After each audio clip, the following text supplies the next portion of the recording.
Alright, hello. So with the release of the OPXY, people are thinking about the OPZ, and I have mine and love it. One of my favorite things about it, it is cheap, so I will not be upgrading in the future. But I wanted to answer some questions that people have asked me about. What do I like about it? What is it for? So what it is it is a sequencer groove box. The main thing I like about it is how portable it is. You can get it set up. I have it connected to my phone, so it has a screen. You can play on it.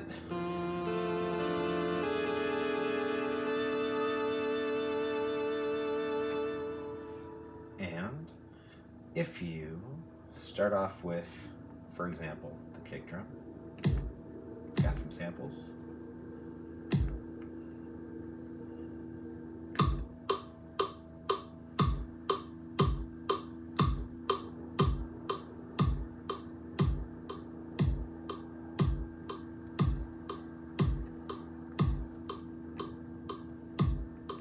Switch over to the snare drum.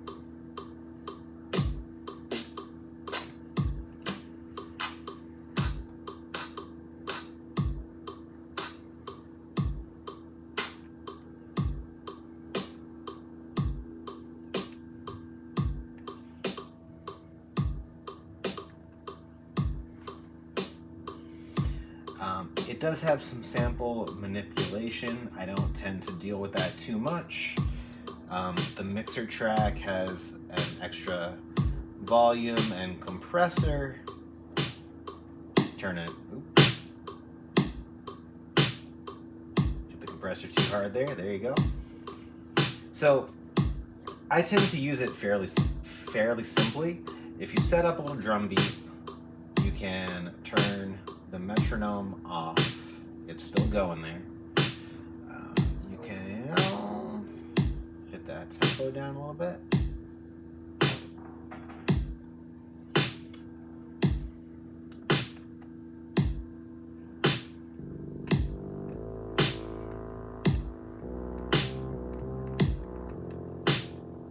It's pretty easy to come up with something.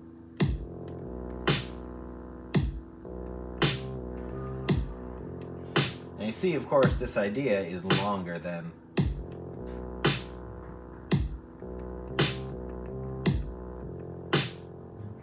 it's 4 measures long. We only have 1 measure of sequencer, but it's really easy to adjust the step count and simply make each light 4 ticks long.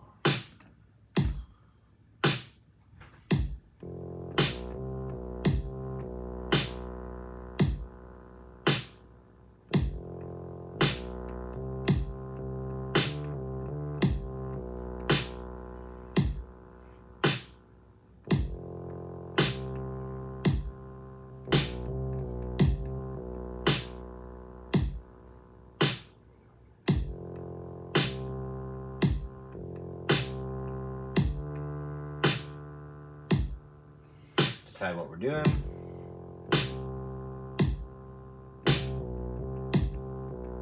There you go.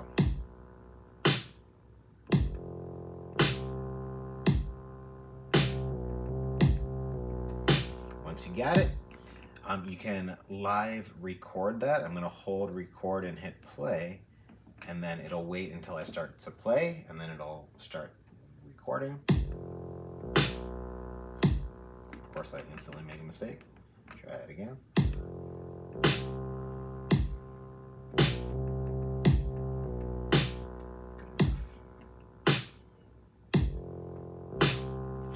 It does have other synth engines in here. I tend to use it as a sketchpad, so I don't worry too much about each sound. That's the bass track. I'm going to do something on the lead.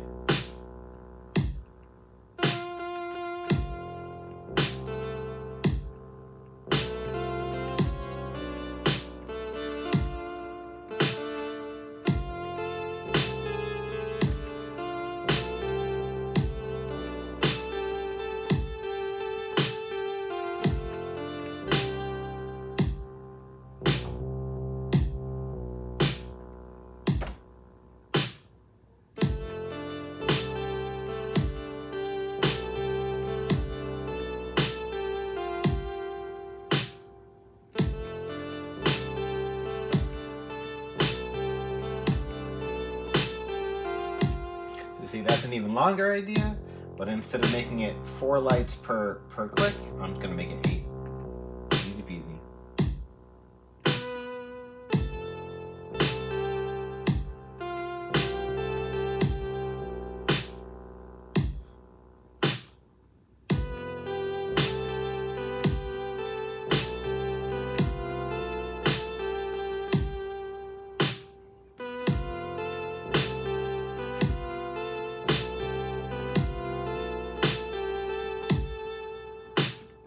Go.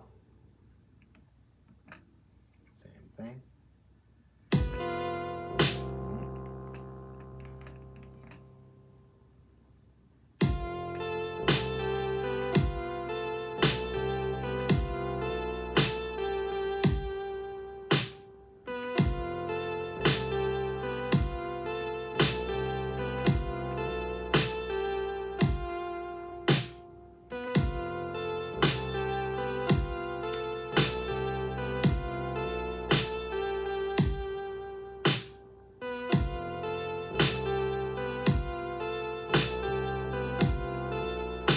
So the real fun starts when you start to hook it up to other things. Got some handy dandy cables here. So the thing I use it for most, instead of carrying around a laptop or a laptop for vacations or things like that, I'll bring the OPZ, and you've got 10 projects and a bunch of patterns per project. The only thing that the patterns have to have in common within a project is tempo. So you can change the synth engines, you can change the step counts, you can change anything else about them as long as the tempo is the same. That's the only thing that it actually cares about on a per project basis. Let's see, don't usually use this cable for that, but that's good. But so once you have it set up that way, you can set up an Ableton track of, let me duplicate this one a couple times. Okay, so I did stuff on the bass track, the lead track, and the drums I don't care about. I would like redo those anyway. But so those are outputting on, you got a MIDI output here. The bass track is set to output to channel 9, and the lead track is set to output to channel 10. And those are adjustable.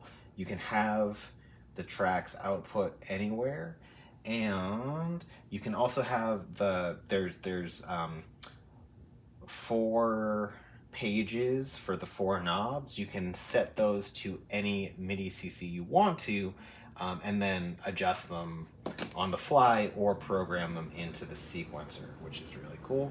Oh, and I wanted to show you the master track actually, right? So once you have a pattern that you like, all right,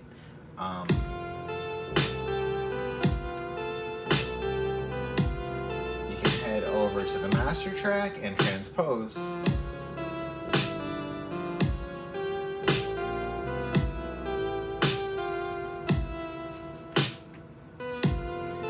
Untranspose.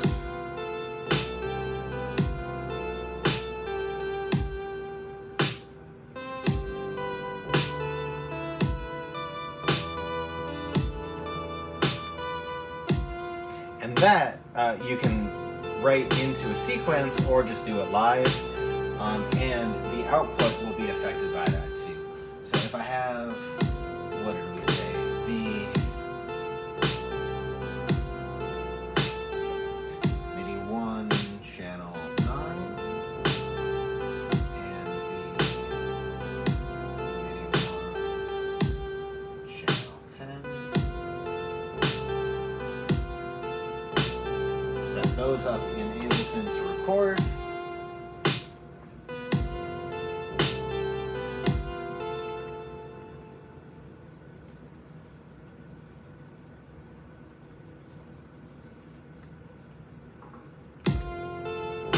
And they show up just like you like.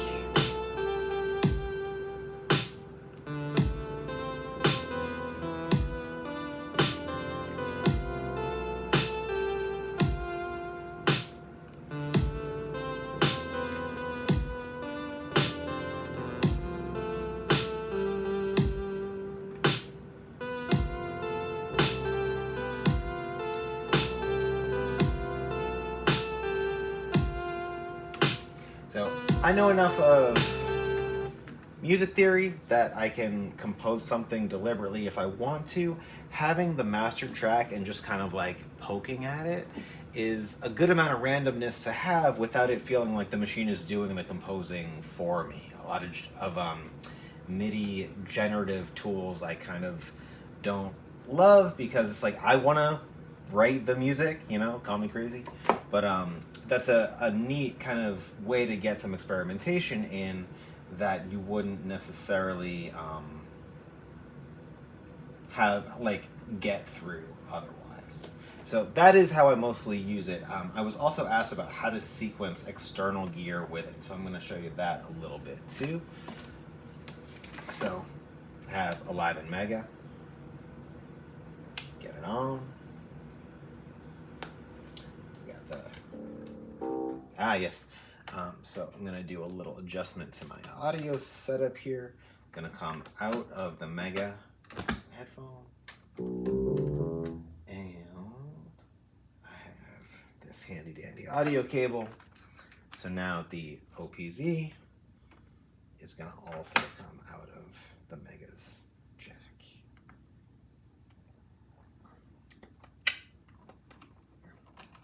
So just audio tests. Let me go to the lead track again.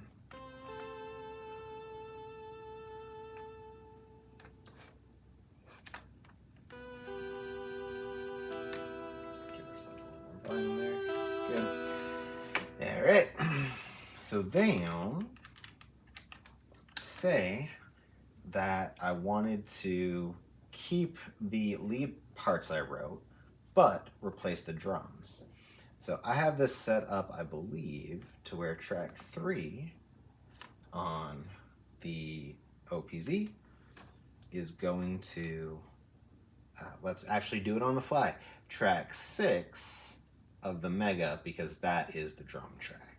So now I'm going to go to the mixer and I'm going to not mute, right? So this is going to play the samples on the perk track.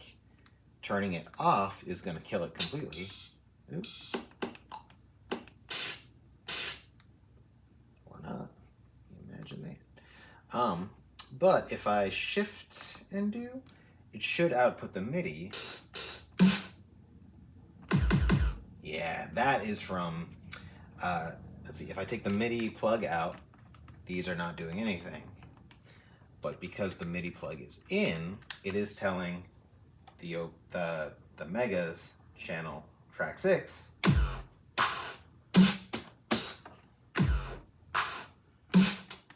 play that.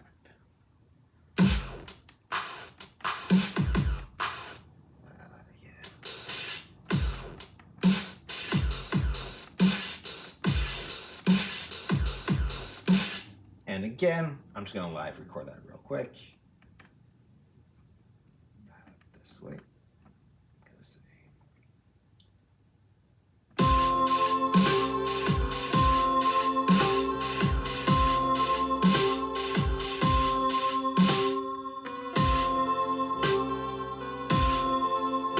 Twice as long.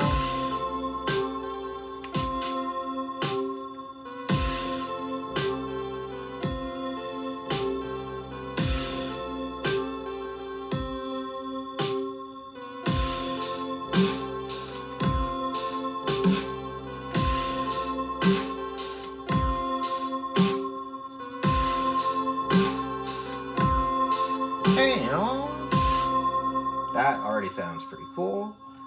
It's doing MIDI out of track 1, which is playing both the OPZ's internal kick drum and the pad sound I have set up here.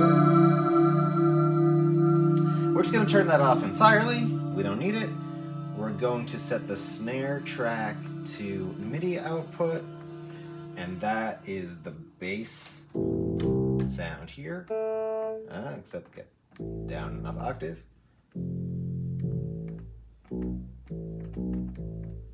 And let's see, let's mute the bass here.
The only problem with using the drum tracks melodically is that they don't go down 1 octave at a time, they go down 2 octaves at a time. And so you can get a little compressed if you're using the inbuilt keyboard for it.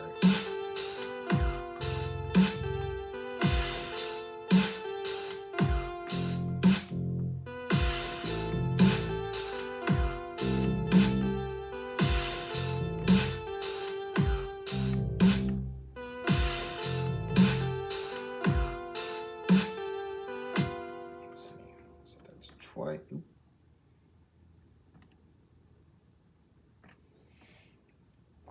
Set that to twice. Let's see.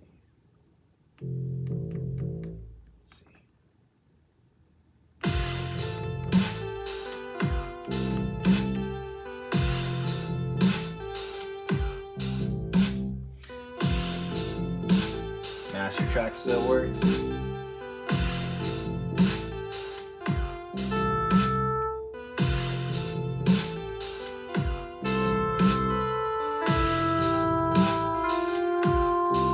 Except it's outputting.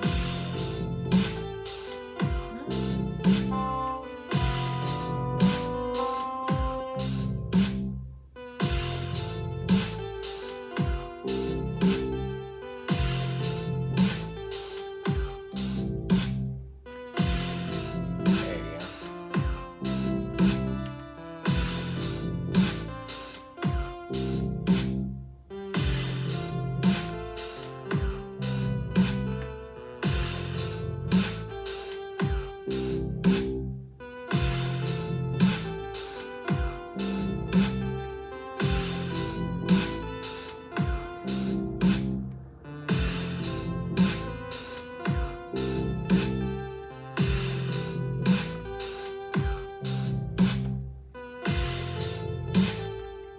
And there you go. Those are some ways you can use an OPZ.